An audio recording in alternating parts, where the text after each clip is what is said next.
Las tareas de las y los investigadores no solamente están abocadas a generar conocimiento y a buscar proyectos de ciencia básica o aplicada. Hay una muy bonita y muy importante que es la divulgación, y nos encanta saber que algunas investigadoras, como quien nos acompaña hoy, se dedica también a ella. Bienvenida, doctora Cris Alejandra. Muchas gracias por la invitación. Además, estamos en una época que ya se acerca más el verano, pasa Semana Santa y consumimos más mariscos y pescados, pero a usted le surgió una inquietud que tiene que ver con qué les pasa a esos productos cuando los cocinamos. Platícame cómo inicia este proyecto. Claro que sí. El proyecto nace como una inquietud de que la comunidad generalmente consumimos pocos pescados y mariscos, ¿sí? Y si bien en el noroeste del país y donde estamos ubicados estamos rodeados por agua, casi no lo consumimos. Y una de mis inquietudes la pregunta es ¿por qué casi no consumimos pescados y mariscos, y siendo que vivimos en costa? Y la realidad es que preguntando en comunidad, incluso entre mis padres, entre la gente que conocemos, la realidad es que no sabemos cómo cocinarlo. Y el no saber cómo cocinarlo también incluye no tener idea qué otras maneras de cocinarlo existen, ni saber cómo lo podemos probar de una manera sensorial, ¿no? Que sea turgente, que sea sabroso, que sea jugoso. Entonces de ahí nace la inquietud de crear un proyecto de divulgación de qué le pasa a los pescados y mariscos cuando los cocinamos.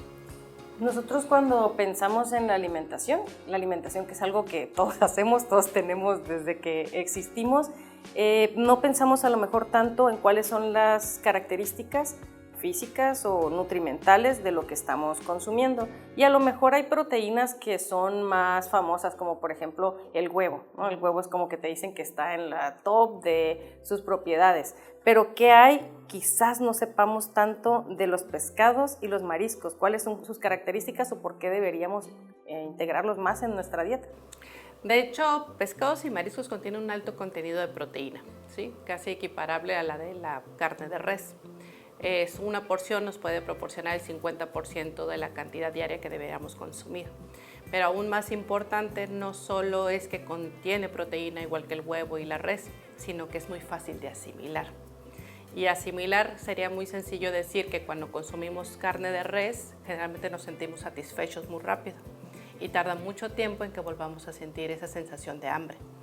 Sin embargo, cuando consumimos pescados y mariscos, nos saciamos de esa necesidad de hambre y en un corto periodo de tiempo volvemos a tener esa necesidad, y es porque ya se asimiló y ya se consumió ese alimento que ya tuvimos previamente. Entonces de ahí radica que sea más fácil de asimilar el pescado, y no solo eso, nos da bondades porque tiene ácidos grasos que nosotros necesitamos, tiene vitaminas y pues es alto contenido de proteína. Y entonces eso sería una de las razones por las que sería importante consumirlo. Así es. Ahora, ¿qué hay de los modos de preparación, ¿no? Sucede también, y es importante siempre ver la seguridad alimentaria de estos productos, que eso es otro proyecto, no es el de ahorita, ¿no? Pero ¿qué pasa si, por ejemplo, hay personas alérgicas, pero que de pronto tienen que cocinarlo, como una mamá que es alérgica a lo mejor al pescado, al camarón, pero pudiera aprender nuevas formas? Entonces me gustaría saber qué tanto sabemos nosotros como consumidores acerca de los modos de preparación de pescados y mariscos. De hecho, eso fue una encuesta que hicimos al inicio del proyecto, como para prospectar en la ciudad y a nivel regional qué tanto sabemos de esos métodos de cocción. Hicimos una encuesta donde les preguntábamos, dentro de una lista para seleccionar, cuáles eran los métodos de cocción que la gente pues conocía. Principalmente lo que conoce la gente es ceviche a base de pescado o de mariscos, prácticamente el empapelado, que es bastante común, y lo que tenemos los tacos de pescado, que prácticamente son pescados capeados o no capeados, pero que son fritos. Esos son los tres principales métodos de cocción que la gente primordialmente conoce y sabe preparar. Sin embargo, existen otros métodos menos comunes, que son los horneados, que son los asados. Muy poca gente asa pescado. También tenemos los que son pues una parte que le llaman cocina molecular, que a lo mejor los vemos en los platillos gourmet, no necesariamente en una comida convencional en casa, ¿no? Y los caldos largos, que son poco frecuentes, pero son muy ricos en nutrientes que contienen los mismos pescados, que uno los puede concentrar no solo en el pescado, sino lo que se libera del pescado en el caldo, ¿no? En términos científicos, que es algo que a mí me ha gustado mucho de su proyecto, ¿qué le pasa a un marisco o a un pescado? Me refiero a cambios en la textura. ¿Por qué nos gusta de pronto preferimos el ceviche que si está cocido o que si está hervido? ¿Qué les pasa en términos, pues, que son moleculares o en su músculo? ¿Qué les pasa? De hecho, ahí viene la parte de lo que cambia son las propiedades organolépticas de los pescados y mariscos, y eso refiere a todo lo que nosotros podemos sentir con, vaya, la redundancia, nuestros sentidos, ¿no? Color, olor, sabor, textura, ese crunchy que hace de masticabilidad que nosotros tenemos con algunos mariscos. Por ejemplo, en el caso de los camarones, hay mucha gente que le gustan los camarones cocidos, pero que queden crunchies, ¿sí? Y ese crunchy se da precisamente por una aglutinación de las proteínas que se compactan y da esa textura un poco rígida. Pero tenemos el otro caso de que cuando nosotros hacemos cocción de pescados podemos tener un filete rígido sin ser tostado y que sea jugoso, que ahí va a depender de cómo lo vamos a cocinar. Y es el ejemplo claro también de los ceviches, que no todos los pescados se pueden utilizar para ceviche. El pescado o el filete de pescado tiene que ser turgente. A lo mejor hay gente que no le gusta tan oloroso, en términos de que huela pescadoso, es el término. Y entonces buscan pescados más blancos que pudieran implementarse para hacer cortes o cubos semirrígidos que puedan utilizarse para el ceviche. Entonces aquí juega la parte organoléptica de cómo nosotros percibimos nuestros alimentos para saber cómo podemos implementarlos en qué tipo de cocción, ¿no? Qué curiosos somos las personas respecto a la forma de cocinar, porque de pronto no quieres un ceviche de atún o de jurel, por esto que huele muy fuerte y todo, pero se comen un sashimi pero tiene que ver con el corte, algo que parece tan simple, pero no es el cubo, está delgadito y supongo que cambia su textura, su sabor, cocción. Ojo, no alcanza una cocción real con limón y eso, ¿no? Claro que no, de hecho ese es uno de los mitos que existen cuando nosotros implementamos el limón en el ceviche, creemos que mata todas las bacterias, la realidad es que no.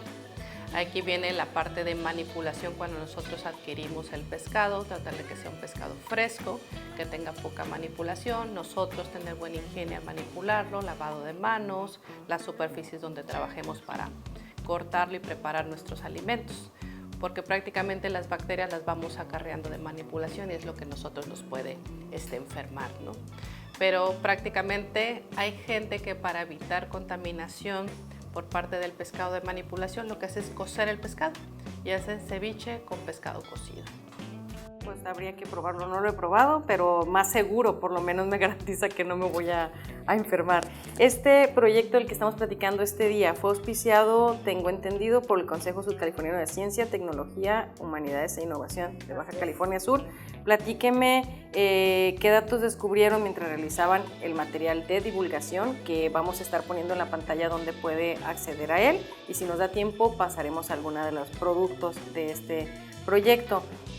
¿Quiénes participaron en el proyecto? ¿Cómo fue un concurso? Cuéntenos de eso.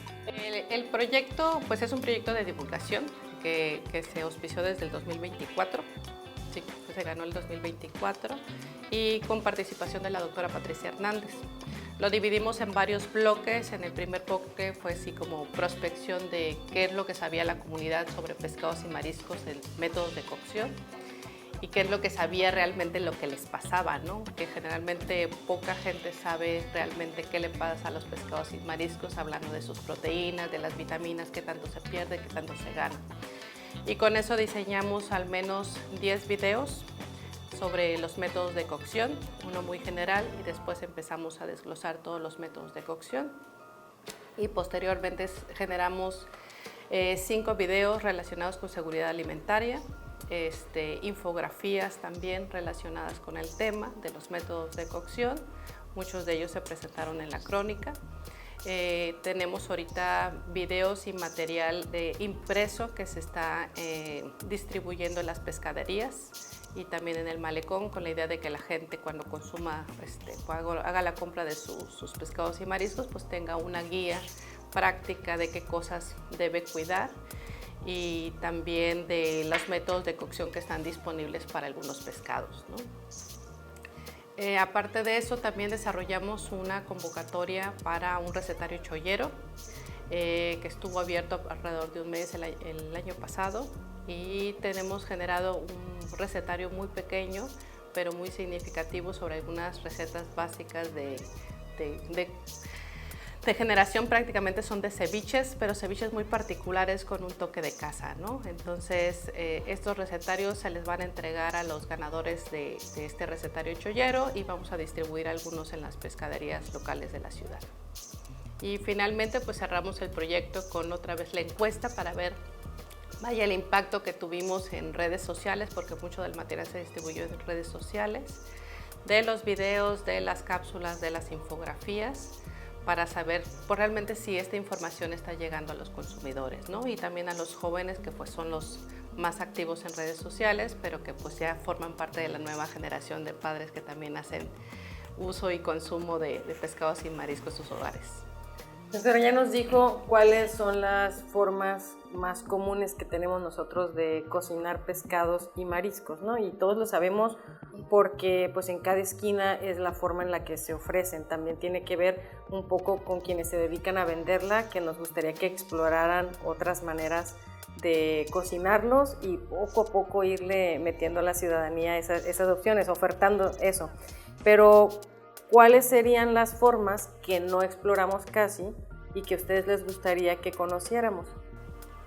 Hay una muy interesante que tiene que ver con el salado del pescado, y es una manera de no solo marinarlo, pero sí sellarlo y evitar este crecimiento bacteriano, ¿no? El pescado se cubre con una capa gruesa de sal con especies y se cubre totalmente, y esto permite que se haga una especie de curado.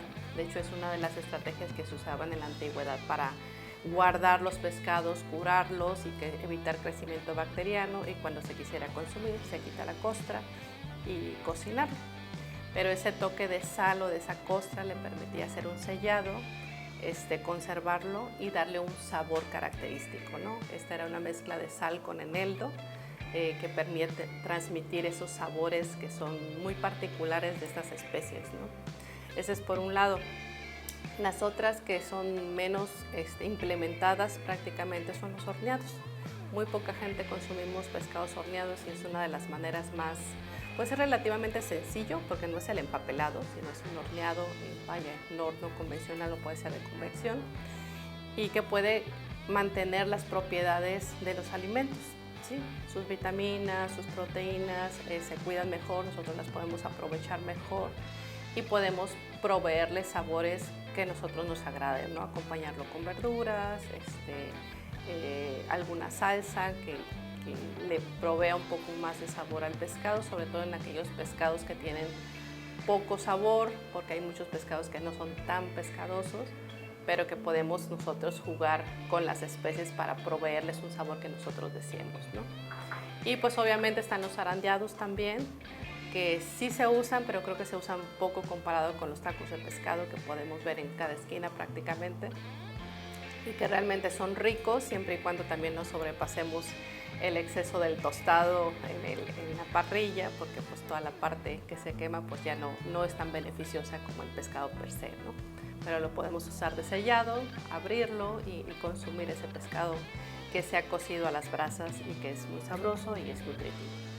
Y en el caso, por ejemplo, que a lo mejor nos hemos ido más por el lado de pescado, de los mariscos, quizás sean más fáciles de cocinar a veces que los pescados, o tengo yo la impresión, que cocino también en casa, que es más rápida su cocción. Sí, los mariscos son mucho más rápidos de cocerlos, sin embargo son los que tienen más propensión a tener gente que sea alérgicos a ellos.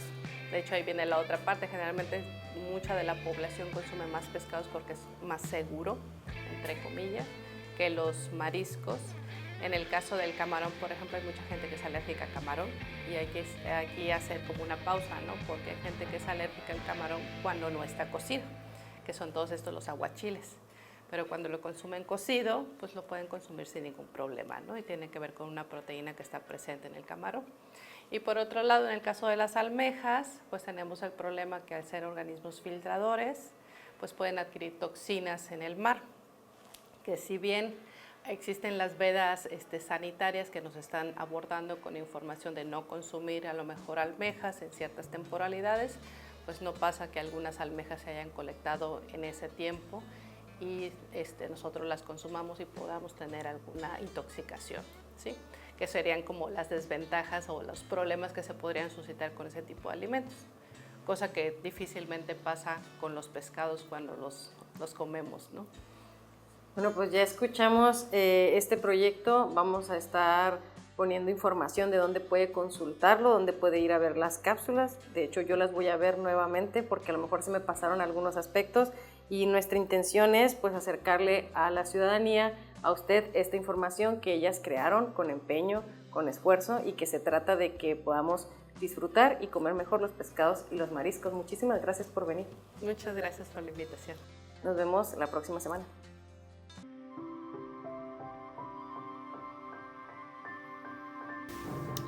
Aunque asar un platillo favorito puede parecer un placer sencillo, la ciencia detrás es compleja. Las rejillas de la parrilla transmiten calor por conducción y al mismo tiempo los alimentos absorben la radiación de las llamas. Esta combinación permite chamuscar las partes en contacto con el metal y cocinar el resto, como los lados y la parte superior mediante la radiación de calor. Lo primero que ocurre es que el agua cercana a la superficie del pescado o marisco hierve. Una vez seca la superficie, el calor provoca la reacción de Maillard entre proteínas y azúcares, generando moléculas que intensifican sabores y aromas. Esta reacción depende de la temperatura, la acidez y de ingredientes como salsas, condimentos o marinados. Solo ocurre por arriba de los 150 grados centígrados, por lo que no se presenta en métodos como el vapor, el hervido o la plancha, que no superan los 100 grados centígrados. El proceso se acelera cuando el pescado marisco se cubre con líquidos dulces, como salsa de soya, combinados con ácidos como el jugo de limón. Los ácidos transforman la sacarosa en azúcares más simples, glucosa y fructosa, que reaccionan con mayor rapidez. El carbón crujiente aporta notas de sabor, pero algunas sustancias de la proteína carbonizada, como aminas heterocíclicas e hidrocarburos aromáticos policíclicos, son carcinógenas. Aunque el riesgo es mucho menor que el del tabaquismo, conviene moderar el consumo de proteína carbonizada para reducir la probabilidad de cáncer. El sabor distintivo del asado proviene del humo. Al arremolinarse alrededor de la parrilla, los alimentos absorben sus compuestos. El humo se compone de gases, vapor de agua y partículas sólidas. Durante la combustión de la madera, los lignanos se descomponen en moléculas como ciringol y guayacol, principales responsables del aroma ahumado. Los alimentos absorben bien estos sabores porque contienen grasas y agua. Las grasas de carácter no polar se adhieren a moléculas similares. El agua, en cambio, es polar y se une a moléculas con cargas eléctricas. Rociar los alimentos con agua durante el asado ayuda a intensificar la absorción de compuestos del humo. El humo puede contener cientos de carcinógenos. Según la Agencia Internacional para la Investigación sobre el Cáncer, la inhalación prolongada de humo está estrechamente relacionada con el desarrollo de cáncer. La próxima vez que disfrutes del sabor ahumado de los pescados a la parrilla, recuerda que se debe a una compleja interacción química entre los compuestos del combustible, las grasas y el agua del alimento. Una de las preocupaciones actuales en la alimentación es escoger métodos de cocción saludables, es decir, bajos en grasas pero que conserven las propiedades nutricionales de los alimentos. El Gravlax es un método de curado tradicional cuyo nombre en sueco medieval significa salmón enterrado. Aunque también puede aplicarse a otros pescados como la trucha o el atún, originalmente el Gravlax era una técnica en la que el pescado se conservaba bajo tierra a bajas temperaturas sin necesidad de congelarlo. Actualmente el proceso de curado inicia con una cubierta de salmuera y luego se deja reposar a temperaturas cercanas a los 0 grados centígrados, permitiendo la penetración de la sal en los tejidos. Posteriormente se marina con una mezcla de azúcar y pimienta y se cubre con eneldo. Tras un proceso de maduración de 72 horas, el Gravlax suele estar listo para servirse sin necesidad de cocción. La mezcla de sal y azúcar no solo contribuye al desarrollo de sabor aromático característico, sino que también facilita la deshidratación del producto, lo que ayuda a su conservación. La sal en el curado actúa de tres formas. Primero, restringe el crecimiento de diversas especies bacterianas. Una concentración del 10% de sal inhibe el desarrollo de la mayoría de los patógenos. Además, extiende la estabilidad y la vida de anaquel del producto, es decir, el tiempo máximo en que es adecuado para el consumo humano. La sal también reduce la actividad del agua por ósmosis, fenómeno que se refiere al movimiento del agua debido a diferencias en la concentración de solutos. Como resultado, contribuye a una textura más densa y ablanda el pescado por desnaturalización, es decir, por la pérdida de la estructura de las proteínas. Para el curado se requiere una concentración de sal cercana al 20%. Puede emplearse sal de mesa yodada, aunque el yodo suele oscurecer el producto final y aportar un sabor ligeramente amargo. Las sales sin yodo, como las utilizadas para el enlatado o en escabeche, son más adecuadas. Sin embargo, la sal de mar es la preferida para este tipo de curado. El azúcar también se añade al Graplax. Además de equilibrar el sabor salado, reduce la cantidad de agua libre disponible o actividad de agua necesaria para el crecimiento de microorganismos. El Graplax se considera un producto pesquero semiconservado y su vida útil varía entre los 18 y 27 días, siempre y cuando se mantenga en refrigeración. Por su parte, el eneldo utilizado en el marinado aporta beneficios nutricionales.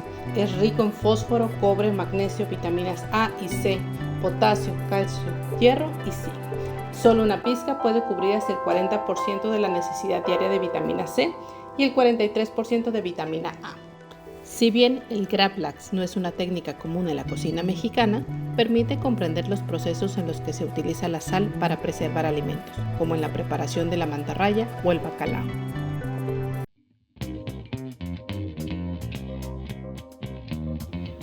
La cocina molecular es una estrategia orientada a crear toda una experiencia gastronómica. Aplica principios químicos y físicos para innovar en la preparación y presentación de los platillos.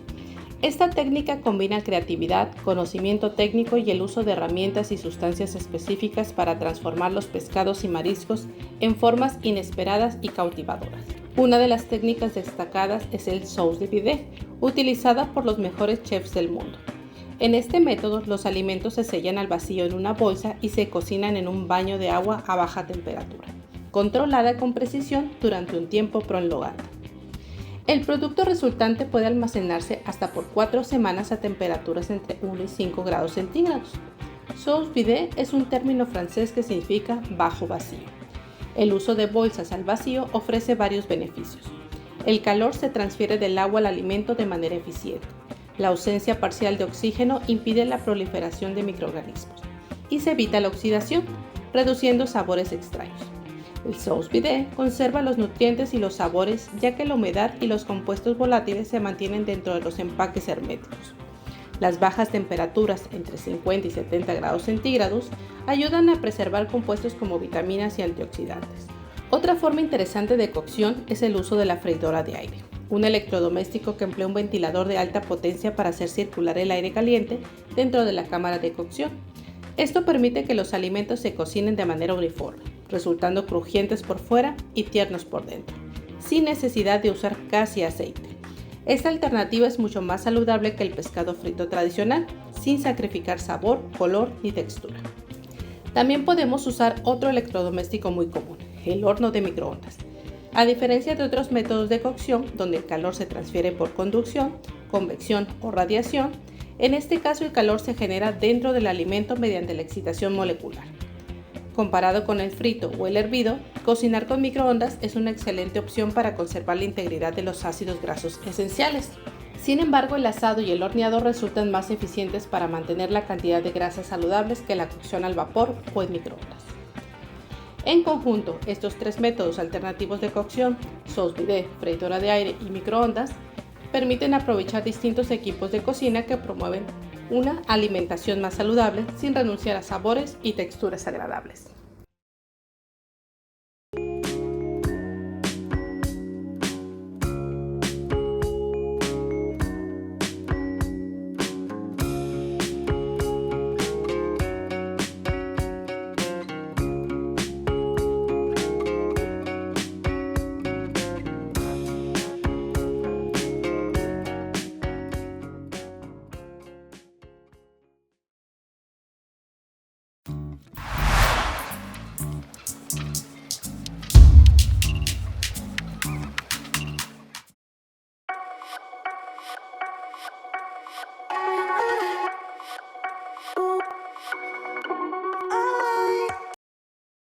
Gobierno de México.